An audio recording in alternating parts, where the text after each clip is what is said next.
जोहार। मैं आनंद कुमार और आप देख रहे हैं जनमन की बात। दोस्तों, आज चर्चा इस बात की करेंगे कि क्या हेमंत सोरेन का ये जो कार्यकाल है, जो 2024 से 2029 तक जो सरकार रहने वाली है, वो सरकार कैसी रहेगी। हेमंत सोरेन ने शपथ ग्रहण के बाद जो अंदाज दिखाया है, जो तेवर दिखाया है, चाहे वो कांग्रेस की तरफ से आए हुए पोर्टफोलियो को बदल देना हो या फिर अपने मंत्रियों का चुनाव करना हो।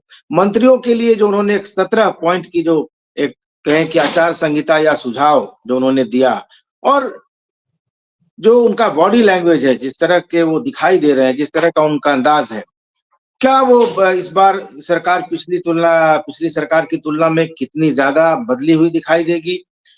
इस पर चर्चा के लिए आज हमारे साथ हैं झारखंड के जाने माने पत्रकार, वरिष्ठ पत्रकार श्याम किशोर चौबे जी। तो आपका स्वागत है सर आज के कार्यक्रम में। आपने हेमंत सोरेन के 3 कार्यकाल देखे हैं।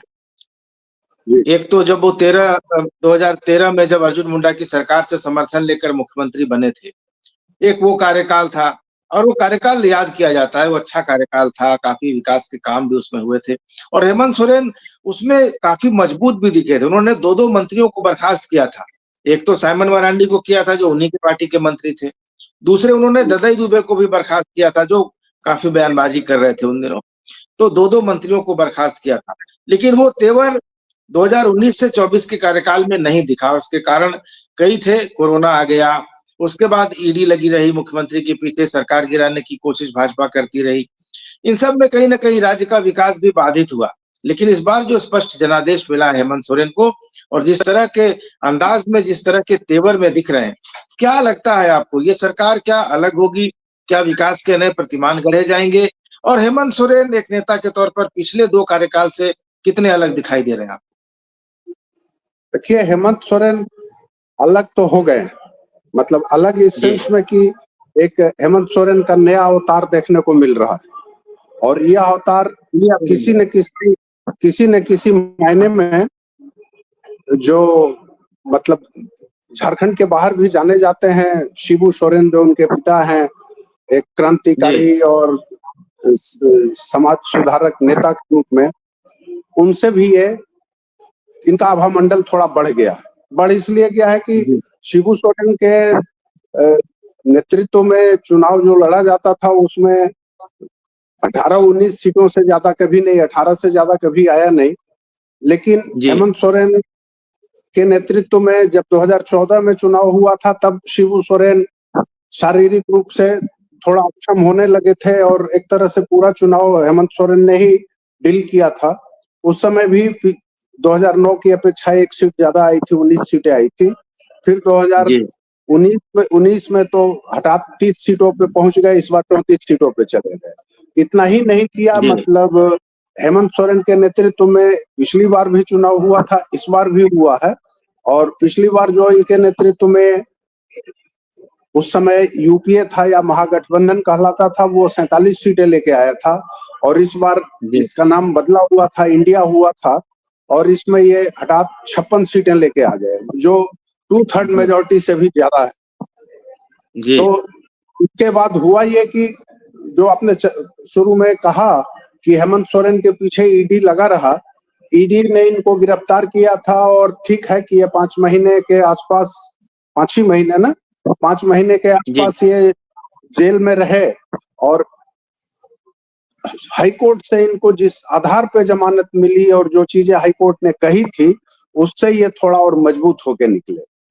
और इस बीच 5 महीने में ही इनकी पत्नी कल्पना सोरेन जिस प्रकार का कहिए कि उनकी नेतृत्व क्षमता का विकास हुआ, अचानक वो विकास क्या कहिए, उदय हुआ, और वो एकदम चारों तरफ भासमान होने लगा।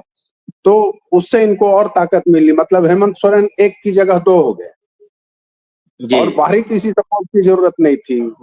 मतलब पति पत्नी मिलके 2 हो गए, 2 हेमंत सोरेन सामने आने लगे, और चुनाव में भी जीत गए। और तब जीत गए कि जब भाजपा ने इस बार के चुनाव में अपनी मेरी समझ से अपनी पूरी ताकत लगा दी थी, जो भी कर सकती थी, साम दाम दंड भेद जितना भी अपना सकती थी, सारा अपनाने के बावजूद भाजपा पस्त हो गई।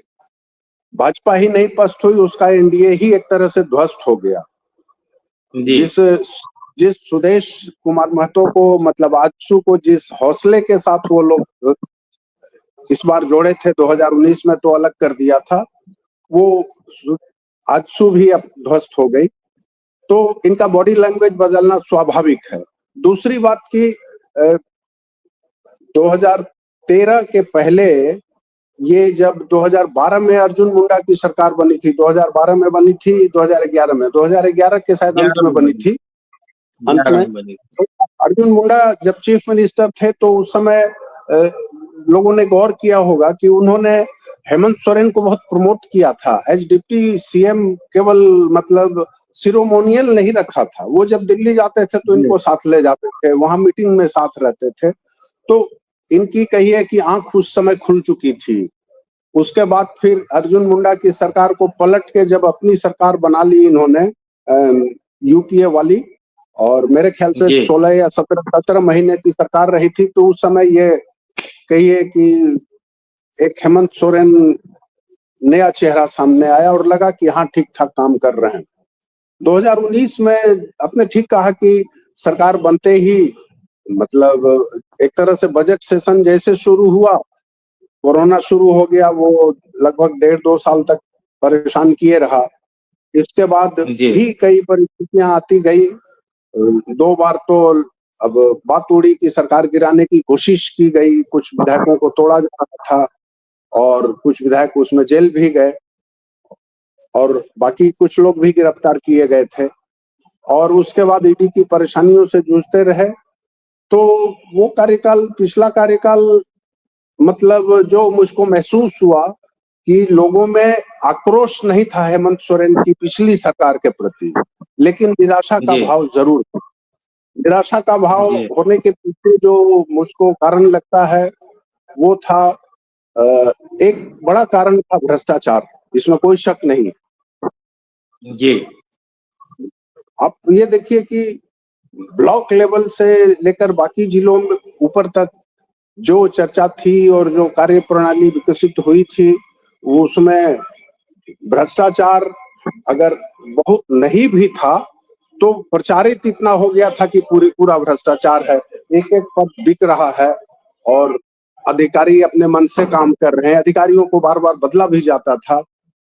तो इसके चलते लोग उससे ज्यादा परेशान थे। हाँ, इस बार मतलब पहली बात तो ये हुई कि अकेले इन्होंने शपथ ली मुख्यमंत्री के रूप में, और तब जबकि 56 सीटें थी और एक तरह से कहिए मोनार्क बन के उभरे थे, स्टेट का मोनार्क बन के उभरे थे। लेकिन अकेले इन्होंने शपथ ली थी मुख्यमंत्री पद की, और फिर खैर जल्दी ही, एक तरह से जल्दी ही बाकी मंत्रियों का पद डिसाइड हो गया। और ये पूरे झारखंड में, मतलब 2004 में जब लागू हुआ था कि 12 ही मंत्री सदस्यों की मंत्री परिषद होगी, उसके बाद ये दूसरी बार था जब एक बार मतलब 12 कोरम पूरा किया गया, पूरा का पूरा 12 का 12 पद भर दिया गया और 11 मंत्रियों को एक साथ इन्होंने शपथ दिलाई। और उस शपथ के पहले जो हुआ, जो केसी वेणुगोपाल का पत्र वायरल हुआ, और जो केसी वेणुगोपाल ने, आप कहिए, रिक्वेस्ट किया था, सुझाव दिया था या जो चाहा था, उसको इन्होंने बदल दिया। उन्होंने सूचित किया था मुख्यमंत्री को, उसकी पंक्ति थी, this is to inform you that, मतलब हमें आपको ये सूचित कर। जी, लेकिन वो पत्र की भाषा, मतलब भाषा ये थी कि हमने ये डिसाइड किया है, आपको सूचना दे रहे हैं फॉर योर एक्शन। वो लिखा नहीं था कि फॉर योर काइंड एक्शन, लेकिन इरादा वही था। और शायद पत्र वायरल नहीं होता तो हो सकता है वही होता, खैर जो भी हो। तो ये हुआ, और उसके बाद इन्होंने जो फर्स्ट कैबिनेट की और उसमें अपने मंत्रियों के लिए एक दिशा निर्देश जारी किया कि मुख्यमंत्री चाहते क्या हैं, तो उससे तो ये प्रतीत होता है कि ये कमान अपने पास रखना चाहते हैं। और भले ही कांग्रेस के पास 16 सीटें आ गई हो या आरजेडी के पास 4 सीटें आ गई हो, लेकिन इतना तो भान हो ही गया होगा कि ये सारा कुछ जो उपलब्ध हुआ है, जो ये उपलब्धि हासिल हुई है, इसके पीछे हेमंत सोरेन और पूतना सोरेन का बहुत बड़ा हाथ है और झामुमो का बहुत बड़ा हाथ है। वैसी स्थिति में मैं आपसे समझना चाहता हूँ, मैं थोड़ा बीच में टोक रहा हूँ आपको, आचार संहिता या दिशा निर्देश या सुझाव सलाह जो भी कहें, जो पहली मंत्रिपरिषद की बैठक में हेमंत सोरेन की तरफ से मंत्रियों को दिए गए, इसकी जरूरत क्यों पड़ी? क्योंकि ऐसा तो नहीं है कि कोई नया विधायक जीत के आया पहली बार और वो मंत्री बन रहा है। सभी विधायक 2 या उससे ज्यादा बार चुनाव जीत चुके हैं। कई तो इसमें पहले मंत्री रह चुके हैं। ये आखिर ये बात कहने की जरूरत क्यों पड़ी? क्या ऐसा कह के मुख्यमंत्री एक मैसेज देना चाहते हैं? जरूरत इसलिए पड़ी कि 12 सदस्यों की मंत्रिपरिषद है, उसमें 5 तो पहली बार मंत्री बन रहे हैं। विधायक बनना और मंत्री बनना में बहुत अंतर होता है, बहुत अंतर होता है। तो मंत्री बन रहे हैं 5 पहली बार और एक सज्जन जो है दूसरी बार मंत्री बने हैं, लेकिन हेमंत सोरेन के साथ मंत्री नहीं रहे हैं। तो एक तरह से मानिए कि उन्होंने 6 नए मंत्रियों को लाया, तो उनके लिए उन्होंने करके दिया। 2019 में हेमंत सोरेन ने जिन मंत्रियों के साथ शपथ ली थी, उसमें से कोई भी नहीं है इस मंत्रिपरिषद में। एक ये भी कारण हो सकता है, क्योंकि बाद में ये लोग बने थे लोग जी। तो इसमें उन्होंने ठीक किया, मतलब as CEO of the state या कहिए कि सरकार का मुखिया होने के नाते इन्होंने अपने ढंग से वो सही किया, बशर्ते उसका अनुपालन हो। अब ये देखने की बात होगी कि उसका किस हद तक अनुपालन होता है। अगर होता है तो ठीक है, एक सूत्र में बंध के, और जो परिवार का मुखिया है उसकी चाह के अनुसार लोग अगर काम कर रहे हैं तो इसमें कोई बुराई नहीं है, होना चाहिए। और ये संदेश तो अच्छा गया, लेकिन अब रिजल्ट आने की बारी अब है। रिजल्ट अब आएगा, और जब रिजल्ट आएगा तब पता चलेगा कि उस पर कितना काम हो रहा है और खुद हेमंत सोरेन कितने दृढ़ है उस बात पे कि नहीं, आप नहीं करिएगा। तो आपने जो कहा कि 2013-14 में इन्होंने 2 मंत्रियों को बर्खास्त कर दिया था, और जिन लोगों को बर्खास्त किया था वो नामी लीडर थे अपने जमाने के। चंद्रशेखर दुबे भी कांग्रेस के बहुत नामी लीडर थे, और साइमन मरांडी तो खैर थे ही। और वैसी स्थिति में मुझको लगता है कि इस बार अगर अंकुश लगा के चलते हैं तो कोई हर्ज नहीं है, करना चाहिए। और स्वतंत्रता का मतलब स्वच्छंदता नहीं होनी चाहिए। और पहले की सरकारों में, कुछ सरकारों में, अब नाम मैं नहीं लूंगा, हम लोग देखे हैं कि मंत्री लोग तो स्वच्छंदता के स्तर पे थे।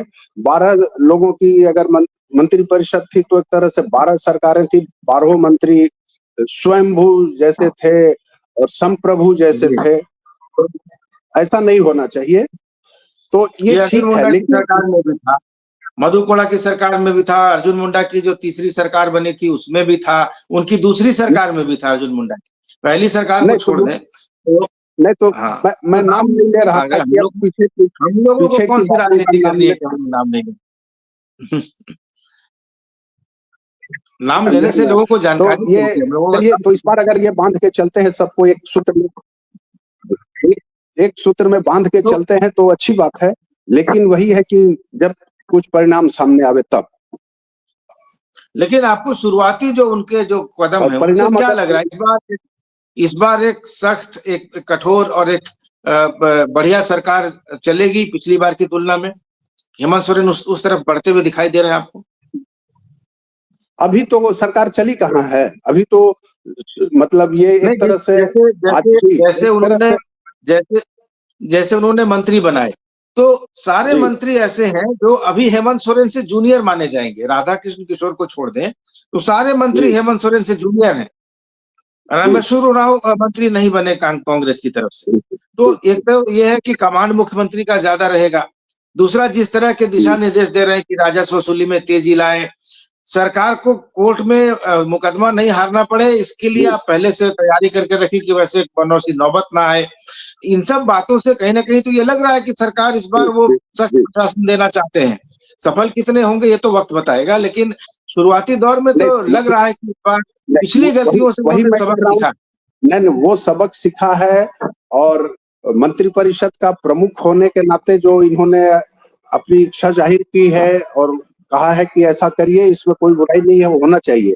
लेकिन इसका परिणाम क्या आता है, परिणामी होना चाहिए। कि कितना परिणाम आता है वो अभी अगले 2-3 महीनों में पता चल जाएगा, इसलिए कि अगले 2-3 महीनों ये जो 12 तारीख को इनका स्पेशल सेशन खत्म होगा, इसके बाद से लेके मार्च तक का टाइम बहुत ही क्रूशियल है, बहुत क्रूशियल है। सरकार के पास मेरी समझ से बहुत पैसे नहीं है और ये सरकार, ये गठबंधन बहुत बड़े बड़े वायदे करके आया है, इसकी पूर्ति ये कहाँ से करता है?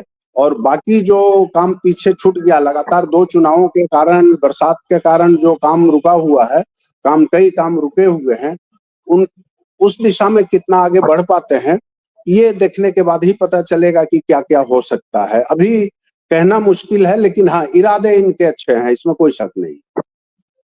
अभी थोड़ी देर पहले आपने कहा कि 2-2 हेमंत सोरेन हो गए, तो इसका भी असर कुछ दिखना चाहिए सरकार के संचालन पर, क्योंकि पिछली बार एक ही हेमंत सोरेन थे और कई जगहों पर यह कहा गया, कई फैसलों को लेकर यह कहा गया कि वो सलाहकारों ने करवा दिए, और जो मुसीबतें हेमंत सोरेन के ऊपर आई उसमें बहुत हद तक उनके आसपास रहने वाले लोगों का भी, उसमें जो सरकारी थे, गैर सरकारी थे, सभी लोगों का योगदान था।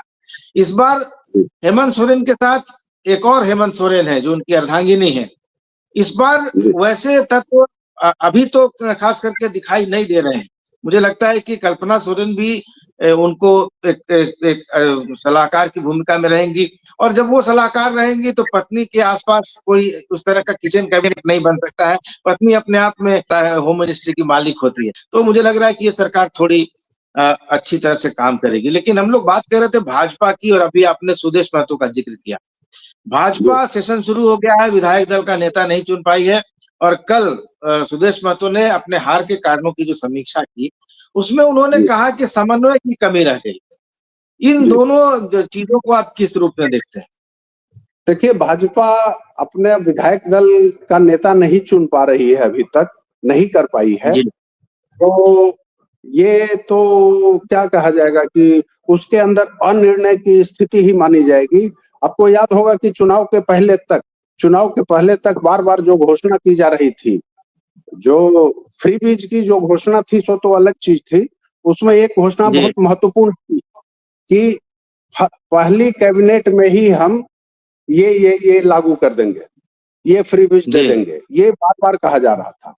तो जब पार्टी के लीडर, हाँ, जब भाजपा के टॉप लीडर्स, मतलब जिसमें राज्य के चुनाव के सह प्रभारी थे, प्रभारी थे, या बाकी जो बाहर के लीडर्स आ रहे थे, वो जब ये कह रहे थे, तो ये समझ में अब आ रहा है कि जब वो अपना नेता नहीं चुन पा रहे हैं, नहीं चुन पा रहे हैं, या कहिए कि नॉमिनेट नहीं कर पा रहे हैं, तो पहली कैबिनेट में वो क्या कर लेते? अगर सरकार बन भी जाती तब तो शायद यही स्थिति रहती, तब तो नहीं कर पाते। मतलब एक देखा जा रहा है, तेल और तेल की धार से समझा जा रहा है। तो अब अनिर्णय की स्थिति इनके अंदर क्यों है, यही समझें। और जो हार का गम होता है, उससे तो अब उबर चुके होंगे मेरी समझ से, इसलिए कि झारखंड से लगभग 3.5 गुना बड़ा महाराष्ट्र, ये जिस ढंग से यहाँ हारे हैं उसी ढंग से वहां जीते हैं, वहां एब्सोल्यूट मेजॉरिटी पाए हैं। तो इनको बहुत अफसोस नहीं होना चाहिए कि पहले हरियाणा जीत चुके हैं। लेकिन झारखंड के विषय में ये अनिर्णय की स्थिति में क्यों है, ये मेरी समझ में नहीं आ पा रहा है। इसलिए कि झारखंड में जो लोग ज्यादा, मतलब पुराने विधायक थे या मंत्री रह चुके हैं, पावरफुल लीडर्स थे, उसमें कई तो हार चुके हैं। अब इनके पास पुराने चेहरे में और कहिए कि प्रबल दावेदारों में बहुत कम नाम बचे हुए हैं। ऐसी स्थिति में क्या चंपई सोरेन की वजह से तो देरी नहीं हो रही? क्या चंपई सोरेन की वजह से तो देरी नहीं हो रही है? क्योंकि उनको तो चुनाव के पहले लाया गया था, तो उनको कुछ वादा भी किया गया होगा, कुछ कमिटमेंट भी उनके साथ होगा ना। वादा ये तो कारण नहीं है कि बिना वादा किए तो लाए नहीं होंगे। एक कमिटमेंट तो सामने आ गया कि भाजपा परिवारवाद की माला जपने वाली भाजपा ने दूसरे दल से ला के चंपई सोरेन को और उनको और उनके बेटे को, दोनों को टिकट दे दिया। तो वहीं तो पता तो चल गया कि वादा ये था।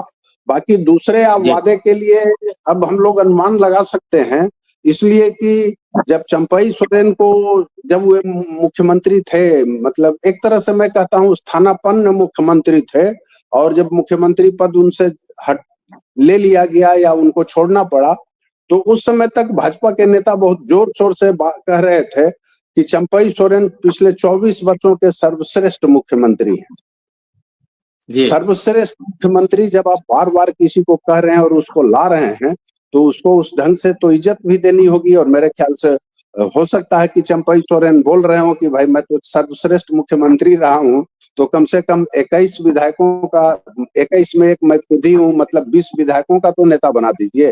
हो सकता है वो कह रहे हो।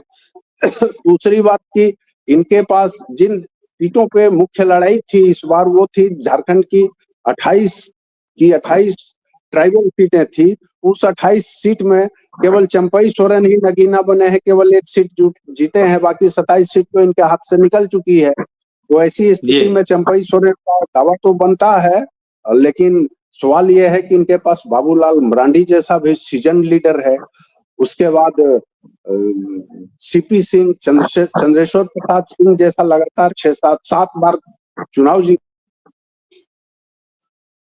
वाला लीडर है, जो कि स्पीकर भी रह चुके हैं, मंत्री भी रह चुके हैं, भाजपा के मुख्य सचेतक भी रह चुके हैं।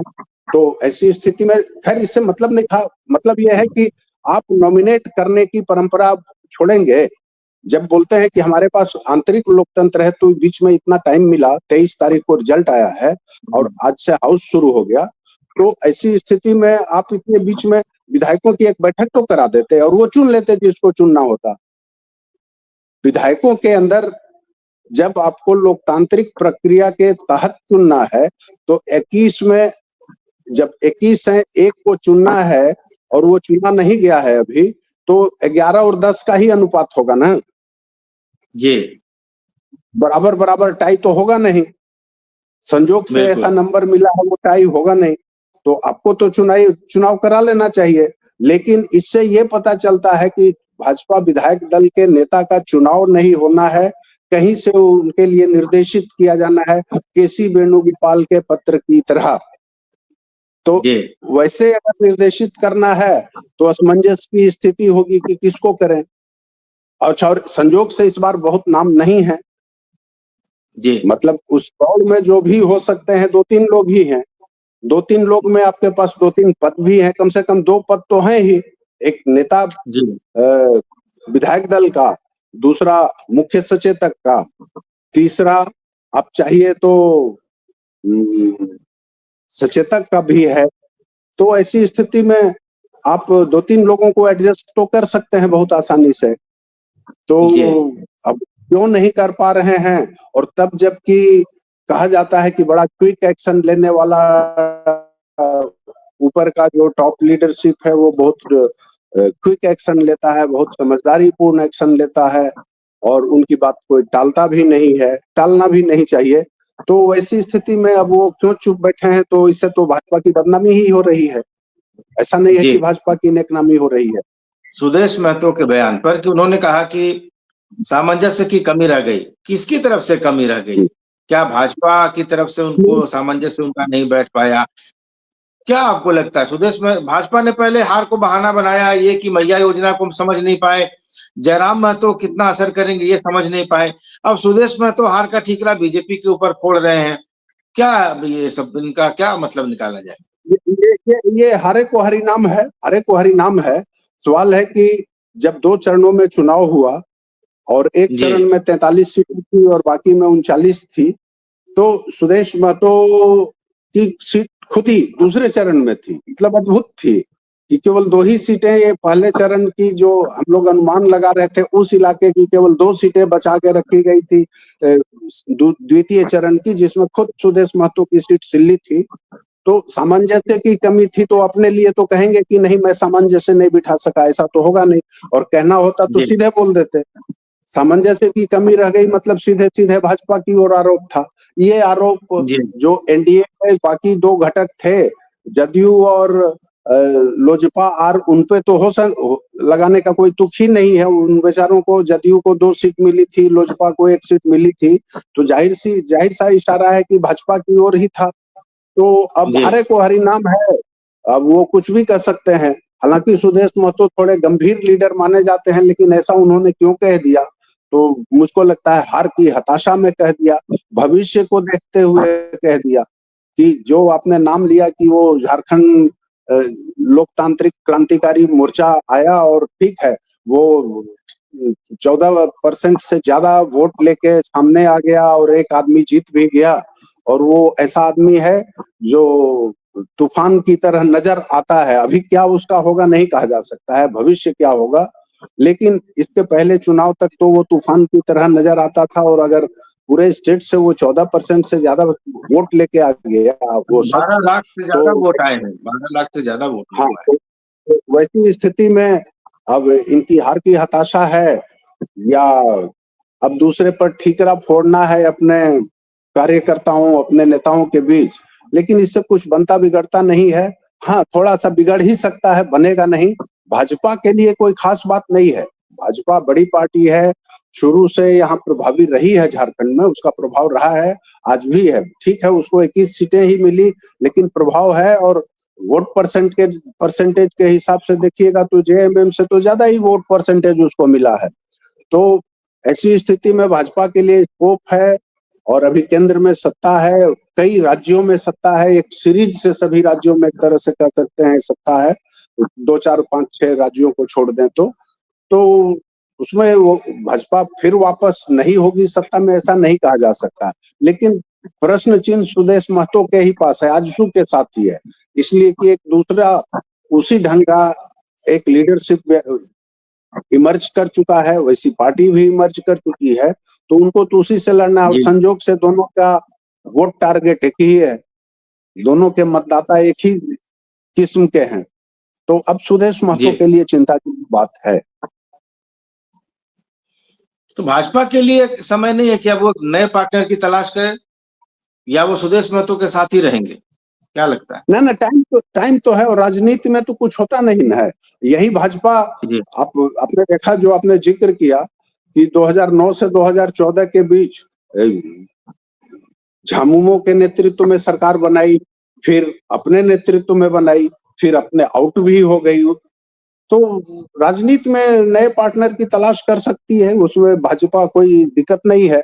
और कई बार तो आया था, जो चुनाव की हवा ठीक से भांपी नहीं जा पाई थी इस बार, तो चर्चा तो ये भी है कि अगर त्रिशंकु विधानसभा अगर हैंग असेंबली की नौबत बनी तो हो सकता है फिर एक बार भाजपा जेएमएम मिलकर सरकार बना ले। तो वैसी कोई बात नहीं है, भाजपा के सामने कोई संकट नहीं है, सुदेश महतो के सामने तो है। इसलिए कि सुदेश महतो अपने गढ़ में तीसरी बार हारे हैं ना। 2014 में लोकसभा चुनाव हारे थे, विधानसभा चुनाव हारे, उपचुनाव हारे, और इस बार भी हार गए। उपचुनाव भी तो 2000। तो ऐसी स्थिति में मुझको लगता है कि सुदेश महतो थोड़ा चिंतित हैं, हताश भी हैं। हताश मतलब होता है आदमी, ऐसा कुछ नहीं है, होना भी चाहिए। ऐसा नहीं कहेंगे कि बहुत धूल झाड़ के निकल जाएगा आदमी। इतनी बड़ी तैयारी, इतनी बड़ी उम्मीद के साथ आएगा तो हताशा तो थोड़ी आएगी, हताशा आएगी, निराशा आएगी। उसमें उन्होंने बोल दिया होगा, लेकिन बोलना नहीं चाहिए था उन्हें।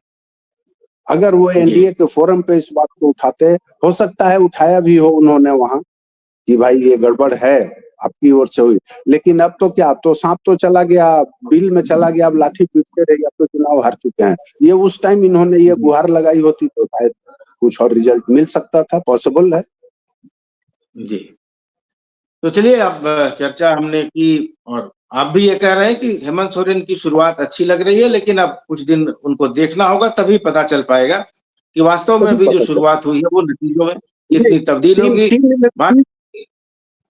इन्होंने टीम मंत्रिपरिषद की देखने में, मतलब एट फर्स्ट ग्लांस अच्छी बनाई, अच्छी टीम बनाई, लेकिन इस हद तक सफल होगी तो अब तो बस कुछ दिनों के बाद सामने आने लगेगा। सबसे बड़ा है इनके सामने, बहुत बड़ा एक टास्क है, हरकुलियन टास्क है, कि जो ये वादे करके आए हैं, और इनके पास उतना रेवेन्यू कहाँ से आएगा, रेवेन्यू जनरेट कहाँ से करते हैं।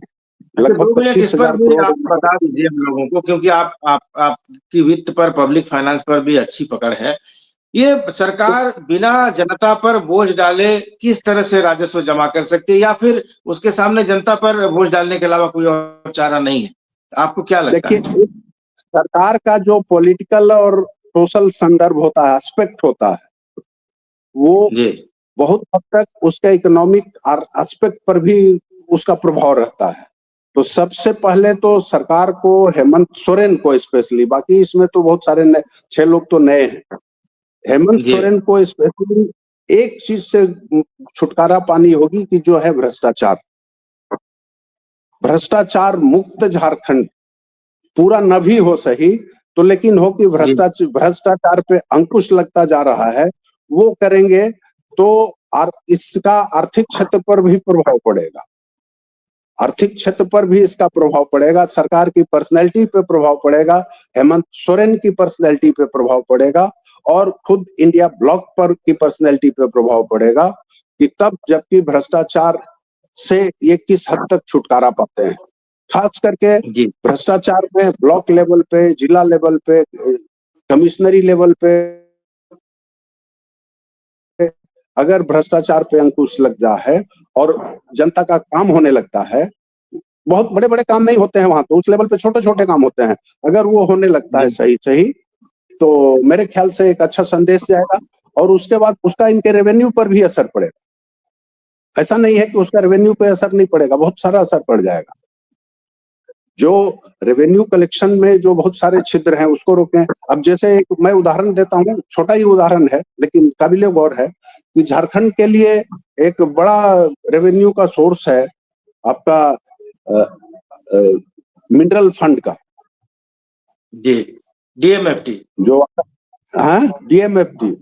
डीएमएफटी में अब जैसे पता चला कि एक डिप्टी कमिश्नर ने अपने बंगले को ठीक करा लिया और कई लगातार मतलब देखते होंगे कि जो लोग डायरेक्टर हैं वो सेक्रेटेरिएट में उनकी जैसी गाड़ी नहीं है, उतनी बड़ी और लग्जरी गाड़ी वहां पे जूनियर ऑफिसर्स को दे रहे हैं, सब डीएमएफटी के फंड से जा रहा है। उसके बाद सुना कि एक डिप्टी कमिश्नर ने तो अपने आवास में स्विमिंग पूल बनवा लिया। इन चीजों को रोकिए ना भाई और उस फंड का इस्तेमाल करिए, उस फंड से आपका बहुत कुछ काम हो सकता है, पहली बात। दूसरी बात कि आप ट्रांसपोर्ट में काम करिए, ट्रांसपोर्ट में आपको इमीडिएट पैसा मिलेगा। ट्रांसपोर्ट में मसलन आप परमिट इशू करिए ना यहाँ से अब यहाँ पे बिहार के परमिट से, बंगाल के परमिट से गाड़ियां चलती हैं, आप क्यों नहीं अपना परमिट इशू करते हैं? आप परमिट इशू करेंगे, पैसा आएगा धड़ाधड़। चौथी बात कि खास करके जो मिनरल इलाके हैं जहाँ माइनिंग होती है, वहां पे जो हाईवा चलता है या बाकी ट्रक चलते हैं, उसमें मैक्सिमम जो है सो बड़े बड़े लोगों के हैं। मैं ये नहीं कर रहा हूँ कि माफिया के हैं, मैं कह रहा हूँ बड़े बड़े लोगों के हैं और उसमें बिना नंबर का और पुराना से पुराना सड़ा हुआ ट्रक चल रहा है, सड़ा हुआ है, उसको रेगुलेट कराइए, बहुत पैसे आएंगे। और एक चीज बहुत बड़ी, मतलब एक चीज पे अंकुश लगाते हैं, केवल एक चीज पे अभी तो, हालांकि बहुत बड़ा रेवेन्यू नहीं आएगा लेकिन तुरंत सरकार का नाम हो जाएगा। ये जो है कि लैंड रिकॉर्ड को जो ऑनलाइन करना है, आप ऑनलाइन नहीं कर रहे हैं तो आपको रेवेन्यू भी नहीं मिल रहा है, इसलिए कि उसका जब तक ऑनलाइन नहीं होगा तब तक उसका पेमेंट नहीं होगा। ऑनलाइन करने में जो मेरी सूचना है, और मेरे ख्याल से साल भर पहले या कुछ अर्था पहले विधानसभा में भी सवाल आया था, लगभग आधी जमीन का या उससे ज्यादा जमीन ऑनलाइन हुई नहीं है। भ्रष्टाचार का ये है कि भाई हमारी जमीन है, हम रेवेन्यू देना चाहते हैं, ऑनलाइन कर दीजिए, और अंचल कार्यालय में कोई सुनने वाला नहीं है, करने वाला नहीं। आप उसको कराइएगा तो रेवेन्यू आएगा, किसी का 10 साल, किसी का 12 साल का, किसी का 8 साल का जो रेवेन्यू बाकी है वो आपको आएगा, तुरंत आएगा।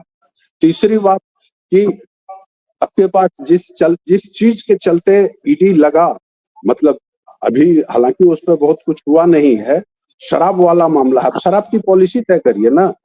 आपके पास जो बगल में छत्तीसगढ़ है, वहां पे देखिए कितना जनरेट हो रहा है शराब से रेवेन्यू, और आप कितना कर रहे हैं। और तब जबकि जो आंकड़े आते हैं शराब बिक्री के या शराब खरीदने वालों के, पीने वालों के, उसमें झारखंड छत्तीसगढ़ से आगे है, और आपके पास उसका लगभग आधा रेवेन्यू आता है। क्यों उतना आता है? उतना आना चाहिए। उसके बाद जो अगर आप भ्रष्टाचार पे अंकुश लगाएंगे तो जो रेवेन्यू कलेक्शन में जो परेशानी होती है। तीसरी बात की जो बड़े बड़े व्यापारी हैं, उद्योगपति हैं, ये लोग सर्टिफिकेट केस करा के फंसाए रखते हैं मामला। सर्टिफिकेट केस को आप बोल रहे हैं कि जो अभी हेमंत सोरेन ने पहली कैबिनेट में अपने मंत्रियों को दिया कि केस से मुक्ति पाए, तो जितने सर्टिफिकेट केस हैं पहले उन्हीं को तो हल करा लीजिए ना, उसको धड़ाधड़ हल कराइए और कोशिश करिए सर्टिफिकेट केस न हो, आपको पैसा मिले। अदरवाइज तो अधिकारियों से मिली भगत करके सर्टिफिकेट केस में डलवाते हैं ना, कि फिर चलता रहेगा, बरसों बरस मामला चलता रहेगा। तो आपको रेवेन्यू इसके लिए, इसमें जनता पे कोई बोझ नहीं आने वाला है, जनता पे इस पे एक नया पैसा का बोझ नहीं आने वाला, आप उसको करिए। और संजोग से जो वित्त मंत्री बनाए हैं, तो वित्त मंत्री तो राधा कृष्ण किशोर ठीक है कि वो कई दलों की में भ्रमण कर चुके हैं, और इसके बावजूद उनको एक सीजन लीडर तो माना जाता है। और फाइनेंस मामलों पे हम लोग देखते थे कि हाउस में जो वो सवाल करते थे या अपने विचार रखते थे, तो उस मामले में वो जानकार हैं, सिंसियर हैं, तो वो अच्छा कर सकते हैं और रेवेन्यू जनरेट कर सकते हैं। ऐसा नहीं है कि नहीं कर सकते हैं, आपका रेवेन्यू आएगा। उसके बाद है क्या कि हाँ, 28 को जो इन्होंने अपना ऑफिस ज्वाइन किया था, और उस दिन जो निर्णय लिया था कि केंद्र सरकार पे 1,30,000 करोड़ रुपया बकाया है, उसके लिए हम अलग अलग रास्ते अपनाएंगे। अलग रास्ते सरकार है कि केंद्र राज्य संबंध हमेशा अच्छा होना चाहिए, वो अच्छा होने के बाद में स्टेट को फायदा होता है। आप लड़के कितना ले पाइएगा मैं नहीं जानता हूँ, लेकिन आपको उस दिशा में प्रयत्न करना होगा। उसके लिए आपको योग्य अधिकारी को वहां बैठाना होगा दिल्ली में, जो कि लाइजनिंग कर सके सरकार का, राज्य सरकार का, उसका पक्ष रख सके, जो दिल्ली में थोड़ा प्रभावकारी भी हो। तो ऐसी स्थिति में कर सकते हैं, कोई दिक्कत नहीं है, कई उपाय हैं, ये कर सकते हैं, लेकिन करें तब। यही बोले ना कि अब तो 12 तारीख तक हाउस ही है, 12 के बाद पता चलेगा कि कितना कर पाते हैं। और 12 तारीख तक तो अभी स्पेशल सेशन है, और इसके बाद फिर जब मेरे ख्याल से अब जब अगला सेशन ये करेंगे फुल सेशन, तो तब तक पता चल जाएगा कि सरकार की गति मति क्या है और वो किस ओर बढ़ रही है। हेमंत सोरेन 2013-14 वाले हेमंत सोरेन से ऊपर जा रहे हैं, मतलब वोट में तो चले गए, जनादेश तो उससे कई गुना ज्यादा मिल गया, जनता ने जितना देना था इनको कहिए दिल खोल के दे दिया। अब आप जनता की सेवा कैसे करते हैं, जनता को कितनी राहत देते हैं तो उसकी पहली शर्त होगी कि भ्रष्टाचार को अब खत्म करिए। अगर वो खत्म कर देंगे तो बहुत सारे रास्ते खुल जाएंगे, एक नहीं कई रास्ते खुल जाएंगे। तो ये आपने बात कही कि 12 तारीख के बाद जो सरकार की गतिमति होगी, और जनता ने जो जनादेश दिया है उसको अब किस तरह से हेमंत सोरेन लौटाते हैं, और अगर उनको अच्छी तरह से लौटाना है, जनता का भला करना है, राज्य का भला करना है, तो सबसे पहली जरूरत भ्रष्टाचार का खात्मा या उसको कम से कम करना है। तो आज आपने अच्छी चर्चा की हमारे साथ, और हमारे दर्शकों को जरूर इस चर्चा से कुछ नया सुनने को मिला होगा, कुछ नई बातें जानने को मिली होंगी। तो आप बाहर हैं, दूसरे शहर में हैं, वहां से आपने समय दिया, इसलिए आपका बहुत बहुत धन्यवाद। और दर्शकों, अगर आपको ये वीडियो अच्छा लगा हो तो इसको ज्यादा से ज्यादा लाइक और शेयर कीजिएगा, चैनल को सब्सक्राइब करना मत भूलिएगा। धन्यवाद, नमस्कार। धन्यवाद सर, नमस्ते।